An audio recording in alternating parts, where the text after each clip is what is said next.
देशातील प्रत्येक जातीचे प्रतिनिधित्व राष्ट्रीय स्वयंसेवक संघात असून पहिल्या टप्प्यात भूमिपुत्र असणाऱ्या हिंदू समाजाला राष्ट्रीय बनवावे लागेल। त्यानंतर मुस्लिम आणि ख्रिश्चनांनाही आम्हाला राष्ट्रीय बनवायचे आहे, असे प्रतिपादन सामाजिक समरसता गतिविधीचे अखिल भारतीय मंडळ सदस्य रमेश पांडव यांनी केले। सोलापूर येथील हरिभाई देवकरण प्रशालेत आयोजित राष्ट्रीय स्वयंसेवक संघाचा पश्चिम महाराष्ट्र प्रांताचा संघ शिक्षा वर्गाचा समारोप सोहळ्याप्रसंगी रमेश पांडव बोलत होते। व्यासपीठावर रयत शिक्षण संस्थेच्या मध्य विभागाचे विभागीय अध्यक्ष संजीव पाटील, महापौर विनायक कोंड्याल, वर्गाचे सर्वाधिकारी शशिकांत फिरंगे, शहर संघ संचालक राजेंद्र काटवे आणि वर्ग कार्यवाहक प्रशांत सहस्रबुद्धे उपस्थित होते। प्रारंभी भारतमाता आणि संत रविदास यांच्या प्रतिमेचं पूजन करण्यात आलं। पांडव म्हणाले की संघ कोणाचीही मूळ परंपरा किंवा ओळख न बदलता सर्वांना राष्ट्रीय बनवतो। संघात जैन, बौद्ध, कबीरपंथी, महानुभाव, वैदिक सगळे येतात आणि देशहिताचा विचार करतात। संघाच्या शाखेत भगवा झेंडा, शिवरायांचा फोटो असतो, तेथे गाणे, खेळ, भाषणे होतात। शाखेत देशभक्त कार्यकर्ता निर्माणीचे कार्य होते।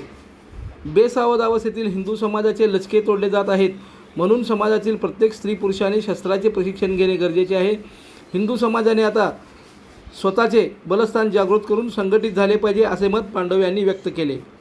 इथल्या प्रशिक्षणातून घडलेल्या स्वयंसेवकांनी पुढे शिक्षण, समाजकार्य आणि राजकारणात देशाचे नेतृत्व करतील। शासकीय 7 जिल्ह्यातील 213 स्वयंसेवक संघांनी वर्गात सहभाग घेतला होता, ज्यामध्ये शेतकरी, व्यावसायिक, नोकरदारी होते। समारोप कार्यक्रमात दंड, नियुक्ती, समता, योगासन, घोष याचे शिस्तबद्ध सादरीकरण स्वयंसेवकांनी केले। 15 ते 30 मे या काळात हा वर्ग आयोजित करण्यात आला होता। सोलापूर जिल्हा सहकार्यवाहक संजीव सिद्धूल यांनी सर्वांचे आभार मानले। प्रतिसरम कुरु 1 2 प्रसर अधोजंगास्ति प्रतिसरम कुरु 1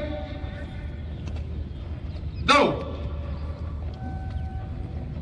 विषमतति तूर्य भ्रम समतति ऊन भ्रम एकमेकांसमोर दंडाचा आघात आणि रोध शिरोघात रोध प्रयोग कुरु 1